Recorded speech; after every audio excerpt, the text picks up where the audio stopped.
Hello friends, welcome to my YouTube channel. मैंने और आपने एनसीईआरटी क्लास 7 की अध्याय 3 बहुत अच्छे से याद कर लिया था, दिल्ली के सुल्तान।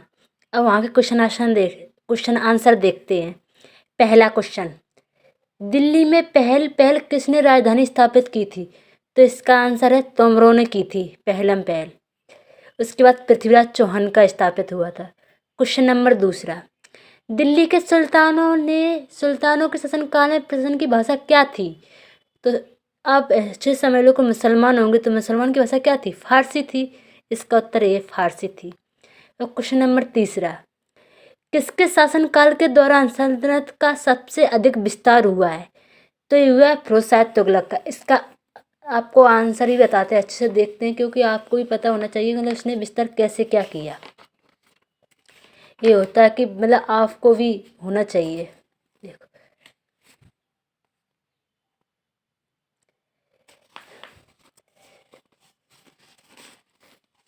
यहाँ से देखते हैं।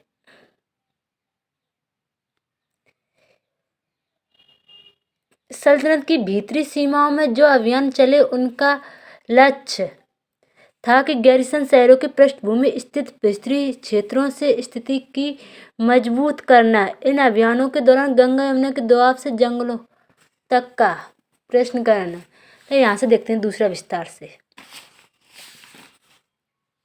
दूसरा विस्तार सल्तनत की बाहरी सीमा पर हुआ। अलाउद्दीन खिलजी के शासनकाल में दक्षिण भारत को लक्ष्य करके सैनिक अभियान शुरू हुआ और मानचित्र मोहम्मद तुगलक के समय सबसे ज़्यादा विस्तार हुआ। देखो, मोहम्मद तुगलक के समय अपनी चरम सीमा पर पहुंचे। इन अभियानों में सल्तनत की सेनाओं ने हाथी, घोड़े, गुलाम और मूल्यवान धातुएं अपने कब्जे में किए। दिल्ली सल्तनत की इतना अच्छा विस्तार हो गया कि उस महाद्वीप में देखो सल्तनत की सेनाओं की शुरुआत अपेक्षाकृत कमजोर थी, मगर 150 वर्ष बाद मोहम्मद तुगलक के राजकाल के अंत तक उस उपमहाद्वीप में एक विशाल क्षेत्र इसके युद्ध अभियान के अंतर्गत आ चुका था। मतलब बहुत ज़्यादा विस्तार हुआ किसके? मोहम्मद बिन तुगलक के समय में। क्वेश्चन नंबर चौथा, इब्न बतूता किस देश से भारत आया था? तो इसका आंसर ऐसे आपको ढूंढना भी आना चाहिए, इस तरह से। देखो, अफ्रीकी देशों मोरक्को से 14वीं सदी में इब्न बतूता भारत में आया था। अब क्वेश्चन नंबर 5 देखेंगे हम और आप। न्याय चक्र के अनुसार सेनापतियों के लिए किसानों के हितों का ध्यान रखना क्यों जरूरी था? क्यों इसलिए जरूरी था? इसका कुछ आंसर मैं ऐसे ही बताती हूँ। वो सैनिक जिस तरीके से इसके साथ न्याय करते थे, इससे किसान खुश रहें, और किसान जितना खुश रहेंगे उसके न्याय से जितना अपने आप को सुरक्षित महसूस करेंगे उतना ही उन्हें कर देंगे। जितना कर देंगे उन्हें तो किसान उतने ही सेनापतियों को अपना वेतन मिलेगा। इसलिए किसान और सेनापति एक दूसरे पर निर्भर थे, इसलिए उनकी न्याय चक्र की व्यवस्था सबसे अच्छी जरूरी थी। अब क्वेश्चन नंबर 6, सल्तनत की भीतरी और बाहरी सीमा से आप क्या समझते हैं? तो भीतरी सीमा, देखो उत्तर बता रहा है इसकी। भीतरी सीमा वह थी जो गैरिसन शहर और दिल्ली के आसपास क्षेत्र के इलाके थे, वो तो थी भीतरी सीमा। उसका एग्जाम्पल कौन है? गंगा यमुना का दोआब क्षेत्र। और बाहरी सीमा जो दिल्ली से बहुत दूर थे, जो उनकी काबू से परे थे, जो उसका उदाहरण क्या है? दक्षिण क्षेत्र में, दक्षिण भारत में वो बाहरी सीमा थी। अच्छा, क्वेश्चन नंबर 7, मुक्ति अपने कर्तव्यों को पालन करके यह सुनिश्चित करने के लिए कौन कौन से कदम उठाए गए थे? आपके विचार में सुल्तान के आदेशों को उल्लंघन करना चाहने के पीछे उनके क्या क्या कारण हो सकते हैं? इसका ये तो मैंने खुद लिखा है इसका, लेकिन यहाँ से अच्छे बताएंगे। हम आपको अच्छे तरीके से सब कुछ बताते हो। प्लीज़ आप मेरे इस वीडियो को शेयर और सब्सक्राइब जरूर कीजिए, हमें भी बहुत अच्छा लगेगा। इसका पहला कारण क्या है? देखो,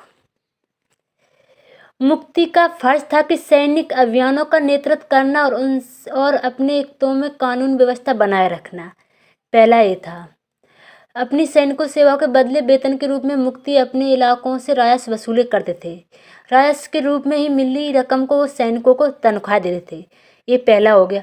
अब उसका दूसरा कारण, मुक्ति लोक पर काबू कर रखने के सबसे प्रभावी तरीका क्या था।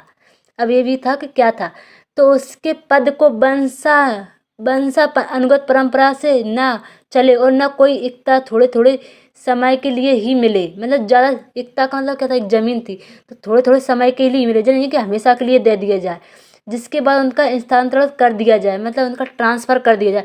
अगर एक ऐसे दे दिया आपने इकट्ठी कि चलो आप ले लो, तो वो स्थानांतरण कैसे करेगा, वो ज़मीन कैसे का लेके जाएगा। इसलिए जहाँ आपका ट्रांसफ़र हुए, जैसे आज की आर्मी का होता है, क्वार्टर मिलता है उनको, तो ये थोड़ी कि उसी हमेशा के लिए दे देता है। उनकी फैमिली आती है, उस क्वार्टर में रहती है, उनका ट्रांसफ़र तो वर्क नहीं चले, तो वो छोड़ के चले जाते हैं, वो दूसरा आके रहता है। आज का एग्जाम्पल इसी तरह से थी। और दूसरा, सुल्तान अलाउद्दीन खिलजी मोहम्मद तुगलक के शासनकाल में नौकरी के इन कठोर नियमों का बड़ी सख्ती से पालन होता था। तीसरा क्या कहा, मुक्ति लोगों द्वारा एकत्रित किए गए राजस्व की रकम का हिसाब लेने के लिए लेखापाल अधिकारी नियुक्त किया गया, क्योंकि इससे जो मुक्ता थे वो अपने सर्वशक्तिमान न हो जाए, उन पर सब कर आता था, सब कुछ आता था, तो वो अपने आप को शक्तिमान तो कर थे, उनके कब्जे में सैनिक थी, तो इसलिए उनका एक और अधिकारी नियुक्त किया गया, जिसे लेखा अधिकारी कहते थे। इस बात देखो क्या है, इस बात का ध्यान रखा जाता था कि मुक्ति राज द्वारा निर्धारित कर वसूली की और संख्या के अनुसार सैनिक रखें, ज़्यादा नहीं रखें, इस तरीके से था, क्योंकि हर चीज़ का ध्यान रखना पड़ता था। दिल्ली सल्तनत पर मंगोल आक्रमण का क्या प्रभाव था, अब ये भी देखते हैं क्वेश्चन नंबर 8 में। यहाँ से देखो, चंगेज खान के नेतृत्व में मंगोलों ने 1219 में उत्तर पूर्व में ईरान में और ट्रांसक्सिया आधुनिक उज़्बेकिस्तान पर हमला किया, और इसको शीघ्र ही बाद ही दिल्ली सल्तनत का उसका धावा झेलना पड़ा। अलाउद्दीन खिलजी और मोहम्मद तुगलक के शासनकालों के आरंभ दिल्ली पर मंगोल के धावे बढ़ गए।